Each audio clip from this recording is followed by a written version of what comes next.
बोला जाता है कि जिन हमारे कंट्रोल में आ जाए तो हम जो भी उससे इच्छा मांगते हैं तो वो पूरी कर देता है।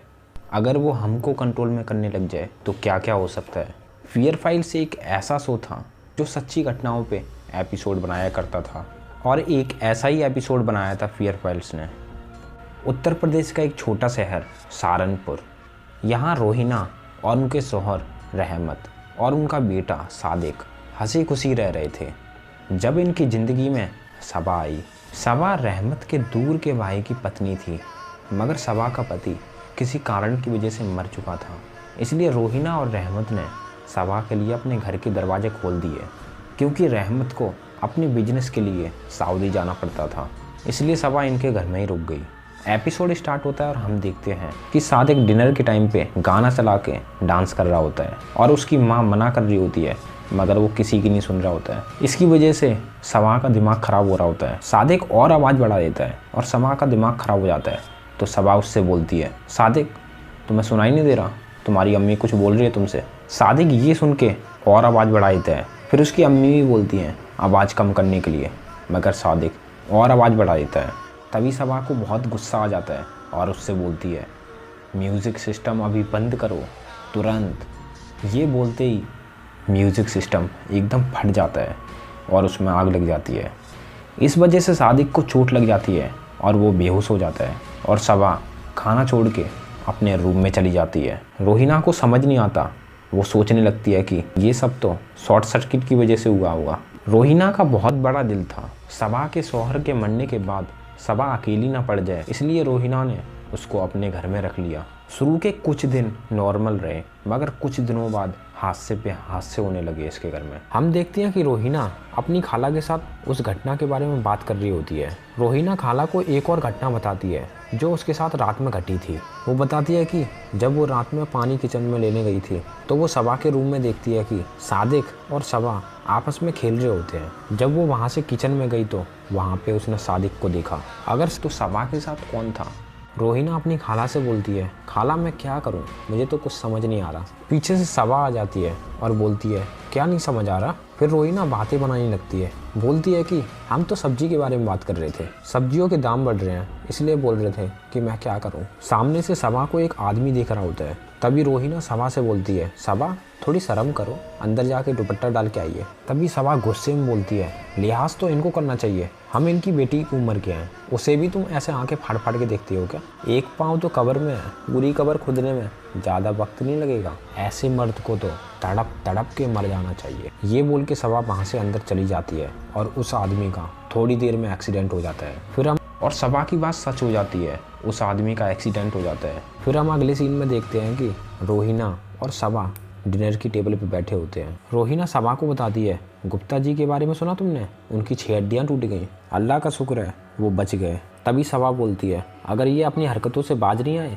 तो अल्लाह इतना रहम दिखाना भी छोड़ देंगे। तभी हम देखते हैं कि उनका नौकर खाना लेके आ जाता है। तभी सबा एक रोटी का कौर खाती है और वो थूक देती है और बोलती है, इस कचरे को तुम रोटी बोलते हो? ये खाना तो कुत्तों के लायक भी नहीं है, काश ये खाना बनाते टाइम तुम्हारी जुबान जल जाती। ये बोल के सबा वहाँ से चली जाती है। सबा की ये बात सच हो जाती है, उसके नौकर के मुंह में आग लग जाती है। रोहिना वहाँ पे आ जाती है और वो देखती है कि इसके मुंह में से खून निकल रहा है और धुआं निकल रहा है उसके मुंह से। तभी वो उसके लिए पानी लेने चली जाती है। इस बीच वो तड़पते हुए सबा को देखता है जो बाहर टहल रही थी। फिर वो सोच रहा होता है तड़पते हुए कि वो मरने से पहले उसको भी मार के जाएगा। वो सबा को मारने लगता है गला दबा के। तभी पीछे से काली शक्ति आके कुछ उसकी पीठ में भाला घुसा के उसको मार देती है। फिर अगले सीन में हम देखते हैं कि वहाँ पे पुलिस आई होती है। तभी खाला और रोहिना आपस में बात कर रहे होते हैं। रोहिना बोलती है, मुझे तो कुछ समझ नहीं आ रहा कि इस घर में क्या हो रहा है। खाला बोलती है कि ये किसी आम इंसान का काम नहीं है,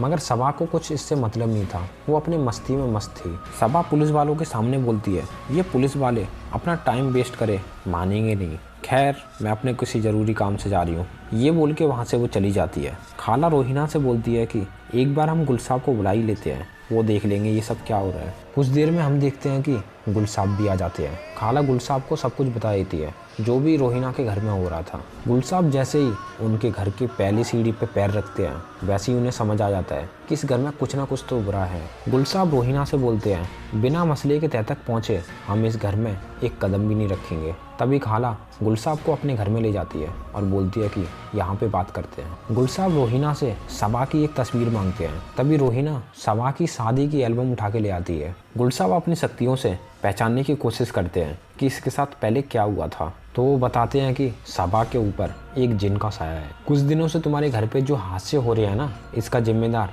वो जिन है। महज 2 दिन के बाद पूरी तैयारी के साथ आएंगे हम और यहाँ पे चिल्ला खींचेंगे, क्योंकि जिन को काबू करने का यही तरीका है। और ये बोलते हैं वो कि सबा का ध्यान रखना कि वो अपना आपा ना खोए और उसको इस बात का शक ना हो कि हम यहाँ पे आए थे। ये बोल के खाल साहब यहाँ से चले जाते हैं। अगले सीन में हम देखते हैं कि रोहिना देखती है कि सबा किसी से अकेले में बात कर रही होती है और बोल रही होती है कि 2 दिन की तो वैसी वापसी है, कल रात को काम तो आम ही हो जाएगा। तभी घर की डोरबेल बजती है और सबा बोलती है, हमारी बातें छुप छुप के क्या सुन रही हो, गेट खोलो जाके। तभी रोहिना गेट खोलने चली जाती है और गेट पे सादिक होता है। सादिक कुछ बोल नहीं रहा होता है, तभी पीछे से सबा आ जाती है। सबा उससे बोलती है, आज तो हमें बहुत सारी शैतानियाँ करनी है। ये बोलकर सादिक को वो ले जाती है अपने रूम के अंदर। अगली सुबह हम देखते हैं कि सादिक सो रहा होता है और उसकी मम्मी देखने के लिए आती है। रोहिना सादिक को उठाने की कोशिश करती है, मगर सादिक उठता नहीं है, बहुत कोशिशें करने के बाद भी। तभी पीछे से सबा आ जाती है और बोलती है कि कल रात में ही तो हमने इसको गहरी नींद में सुलाया था, तो फिर हमारे जगाए बिना कैसे उठेगा ये। रोहिना बोलती है उससे कि तुमने क्या किया हमारे सादिक के साथ। सबा बोलती है कि हमने तो सिर्फ सुलाया ही तो है इसको। फिर रोहिना उसको उठाने की कोशिश करती है, रोते रोते उसको उठाती है, मगर वो उठता नहीं है। तभी सबा उससे पीछे से चिल्लाती है, एक बार में तुम्हें समझ नहीं आता, उसे सोने दो। ये बोलते ही जिन उसको बाहर फेंक देता है और गेट अपने आप ही अंदर से बंद हो जाता है। फिर रोहिना को वो जिन धक्का मार मार के घर से बाहर ही निकाल देता है और मेन डोर भी बंद हो जाता है। सुबह से शाम हो जाती है, मगर वो गेट नहीं खुलता और वहाँ पे खाला भी आ जाती है। फिर कुछ देर बाद वहाँ पे गुलसाब भी आ जाते हैं। तभी रोहिना सब कुछ बता देती है गुलसाब को कि सबा ने उसके बेटे के साथ क्या किया। गुलसाब बोलते हैं, देखो तुम चिंता मत करो, और ये बोल के वो अंदर चले जाते हैं और गेट अपने आप ही बंद हो जाता है अंदर से। गुलसाब जैसे ही अंदर जाता है, वैसे ही घर की लाइटें बंद चालू स्टार्ट हो जाती हैं। गुलसाब अपनी शक्तियों से सबा को उसके रूम के अंदर बंद कर देता है और सबा अंदर से चिल्ला रही होती है, बाहर निकालो मुझे, बाहर निकालो मुझे। फिर गुलसाब वहाँ पे बैठ के अपनी तांत्रिक क्रियाएं स्टार्ट कर देते हैं। तभी वो जिन सादिक के अंदर घुस जाता है। तभी सादिक उठ जाता है और उसकी आंखें एकदम सफ़ेद हो जाती हैं। तभी वो जिन जो सादिक के अंदर घुस गया था,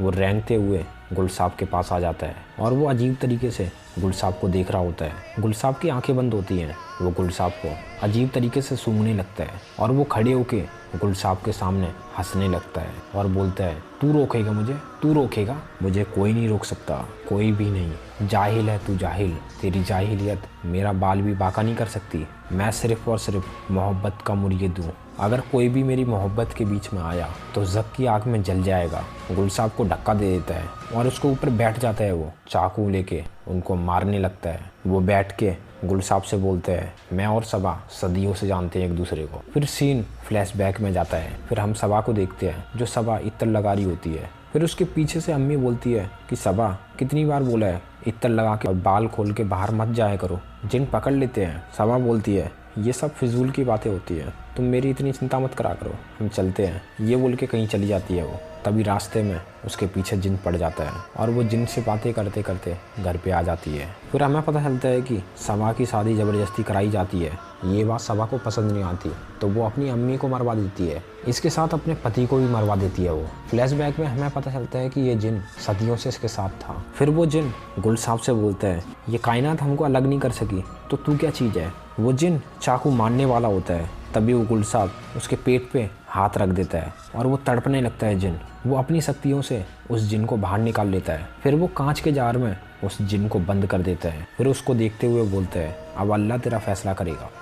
जो सबा के साथ हुआ, उस फैमिली को ये हादसा भुलाने के लिए बहुत समय लगा। सादिक को हफ्तों नींद नहीं आती थी, वो रातों में उठ उठ के चिल्ला देता था। रोहिना ने अपने बेटे को संभाला ही और सबा को भी माफ़ कर दिया। ये डरावनी सच्ची कहानी आपको कैसी लगी कमेंट सेक्शन में ज़रूर बताएं, और ऐसी वीडियो पाने के लिए चैनल को सब्सक्राइब कर लें। अगर आपने सब्सक्राइब नहीं किया इस चैनल को तो थोड़ा डर के रहना, क्योंकि डर ज़रूरी है और ऐसी वीडियो आपको कहीं नहीं मिलेगी। तो सब्सक्राइब कर लो। Bye bye.